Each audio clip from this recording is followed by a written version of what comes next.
Former U.S. Treasury Secretary under Clinton and who is also formerly Harvard president, Larry Summers. Fully aware of Jeffrey Epstein's long history as a sex crime broker, relied on Epstein as his personal wingman to pursue a Chinese economist. And this woman is no stranger. She is Jin Keyu, or Keyu Jin, the Western media's favorite China expert, a professor of economics at the London School of Economics. Beautiful, articulate, highly educated, and backed by a prestigious institution, as well as a powerful network in both China and the West. She has long operated as kind of unofficial spokesperson for Beijing in Western discourse. Now that she has been pulled into the Epstein scandal, all sorts of speculation have erupted online. So I think it's time that we talk about this woman at the center of the Larry Summers scandal. I truly believe that the story exposes how a CCP elite family reached deep into Western power circle. Let's talk about this woman, who she is. Well, mainland Chinese media describes Miss Jin this way. She's fluent in English, French, Spanish, and Italian. She has a deep love for literature and the arts, and she plays piano and clarinet at a professional level. She completed all of Harvard's undergraduate coursework in just 2 years and earned her PhD in economics from Harvard at age 20. Originally, the original article said 25, but that's wrong. I think she earned her PhD at age 26 or 27. And then it went on to say, becoming the youngest microeconomics professor at the London School of Economics immediately after Harvard. Then in March 2014, at just 32 years old and touted as the youngest tenured microeconomist at the London School of Economics, Ms. Jin Keyu was named a young global leader by the World Economic Forum. And then in 2018, she was invited to the Davos Forum, where she debated U.S. Treasury Secretary Steven Mnuchin at the time. And in December 2020, she was elected as one of China's most influential businesswomen. On top of that, she's stunning looking, like a movie star. So Ms. Jin epitomizes the ultimate success story of a mainland Chinese woman: beauty, intelligence, achievement, and power. However, her development was inseparable from her father. Now, let me tell you a little bit about her background. So she was born in Beijing in 1982. She went to study in the U.S. at the age 14 at the Horace Mann School in New York. She graduated at the top of her class. According to the Chinese, she was the number one in her class and obtained a full scholarship from Harvard. Chinese media said this. Actually, yeah, this was actually said by someone else. Tuition at Horace Mann School at the time was around $40,000. And Miss Jin obtained a full scholarship through her father's connections. Now, her host family in New York was Oliver Coppell, who ran for Attorney General in New York in the 1990s. It was actually the interim Attorney General in New York, who is also a Harvard alum and also graduated from Harvard Law School. So Miss Jin lived with them while attending Horace Mann. It's certain that an ordinary Chinese family would have had no way to send their daughter to Horace Mann, let alone place her with such a prominent New York family. So to understand Miss Jin's success in the West, we must discuss her father. So like his daughter, Jin Liqun has also been highly praised by Western institutions.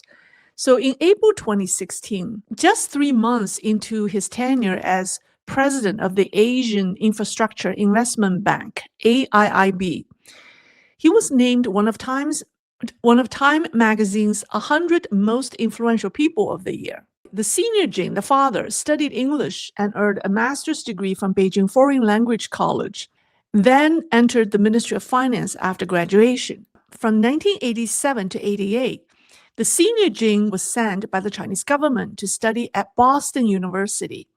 And upon returning to China, he continued to rise through the ranks. Miss Jin was able to study in the United States because of her father's position. In my view, Her academic development advanced in parallel with his father's rising status within the CCP.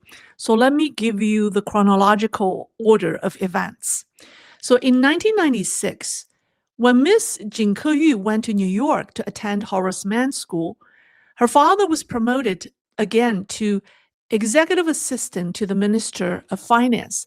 The term executive assistant doesn't do the job justice because it is a very powerful role in Chinese politics and it's equivalent to the minister's chief of staff. And then when she was admitted to Harvard University, her father had become vice minister of finance. And when she received her bachelor's degree from Harvard, he was vice president of the Asian Development Bank. When she earned her PhD from Harvard and was immediately hired as an assistant professor at the London School of Economics, her father was chairman of the supervisory board of the China Investment Corporation, or CIC. And in 2014, when she was named a young global leader, he was chairman of China International Capital Corporation, or CICC.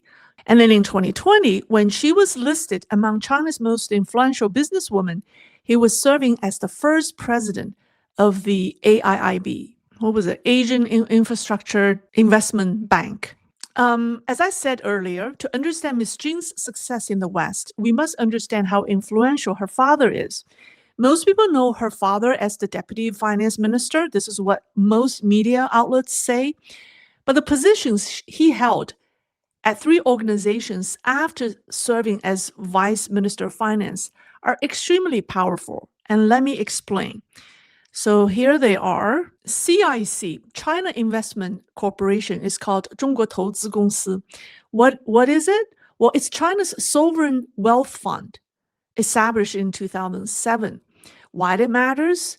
It manages China's national wealth, especially foreign exchange reserves, and is one of the world's largest sovereign wealth fund, allegedly over $1 trillion at various points.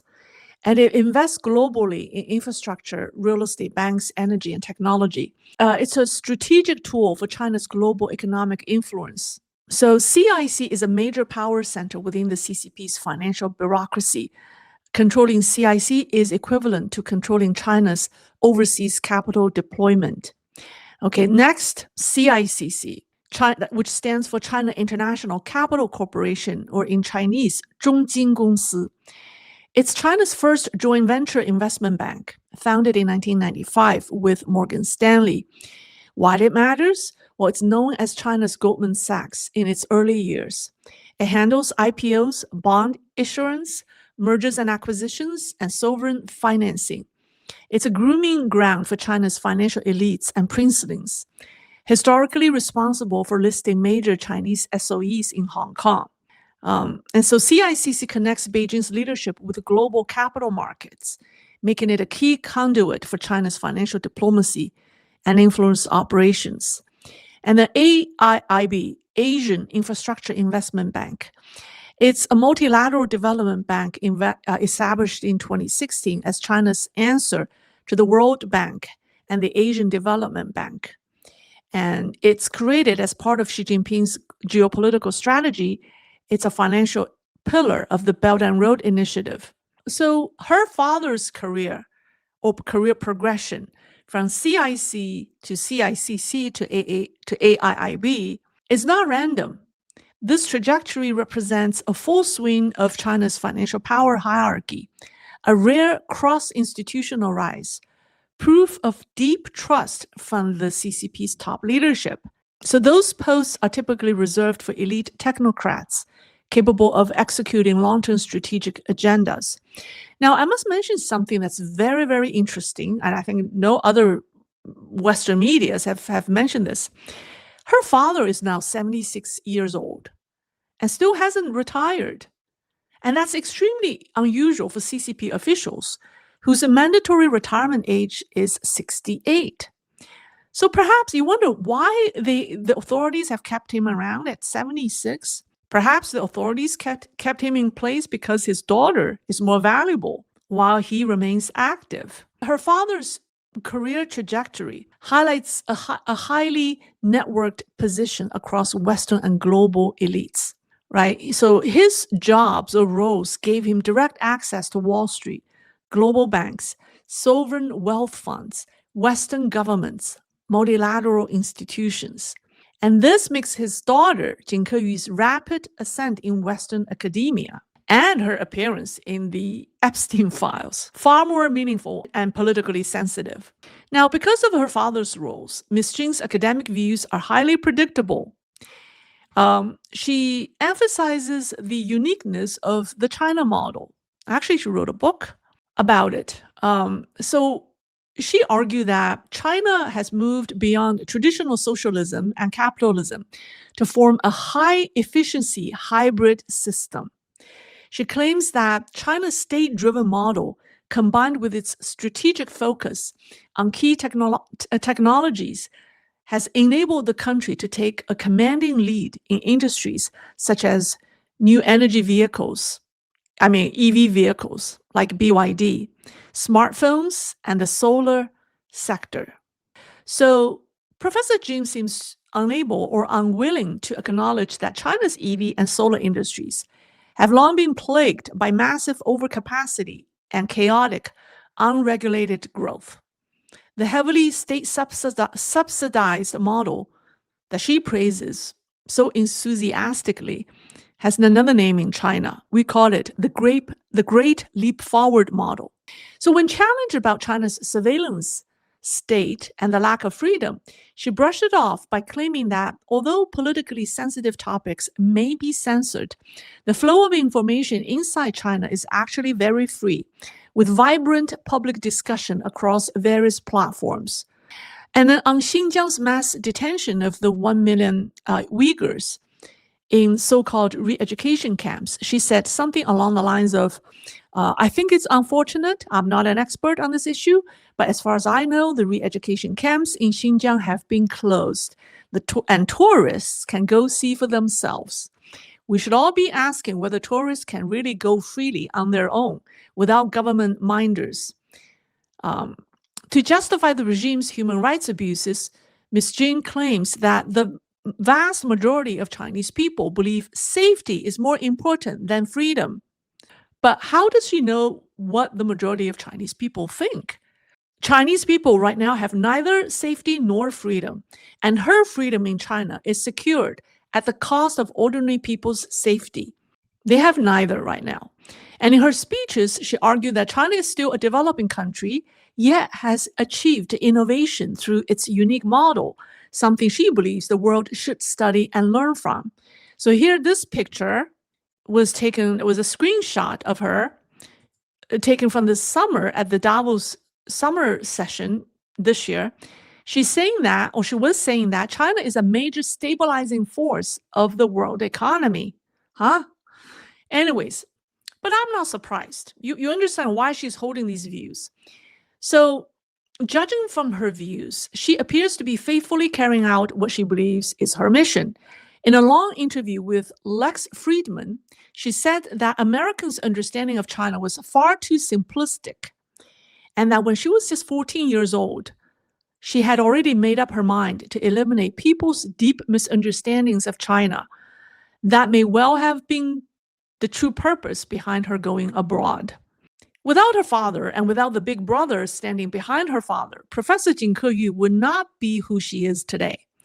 She became the model her father and the big brother intended her to become, holding a tenure position at the London School of Economics, enjoying a prominent voice in Western mainstream outlets, and chatting effortlessly with global political and business elites. She's part of Beijing's external propaganda apparatus, and not just any part, but a top-tier premium version of it. Now, interestingly, the Chinese public view, like I said, of her is sharply divided. Some don't like her. And listen to this. Despite her very pro-Beijing stance in the West, her countrymen see her as very pro-West, and they challenge her intention. So one article said this about her. It says, despite her father being a high-ranking official, and despite holding Chinese nationality herself, Jin Keyu has long maintained an unusually high profile and often makes controversial statements.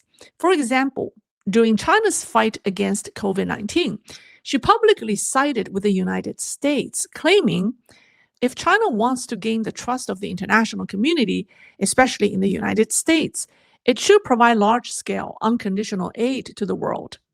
And the Chinese author went on to say something quite extraordinary. It says, "It is well known that during the Chinese Civil War, the Communist Party frequently cultivated undercover agents within the families of senior KMT Kuomintang or the nationalist officials." And then it goes on to say, if the Communist Party could cultivate covert members within the families of the KMT elites, then it is just as plausible that the United States would seek to cultivate informants, public intellectuals, collaborators, or agents within the families of the Communist Party elites today. So if you listen closely, the article is suggesting that Miss Jin is a foreign spy, a Western asset. If she's truly smart, she needs to adjust her narratives. But on the other hand, she cannot afford to do so. She's caught in a catch-22. If she shifts her narratives, she risks losing everything her family has built over decades. And it could bring serious consequences for her father. So she's stuck in an awful and precarious position right now.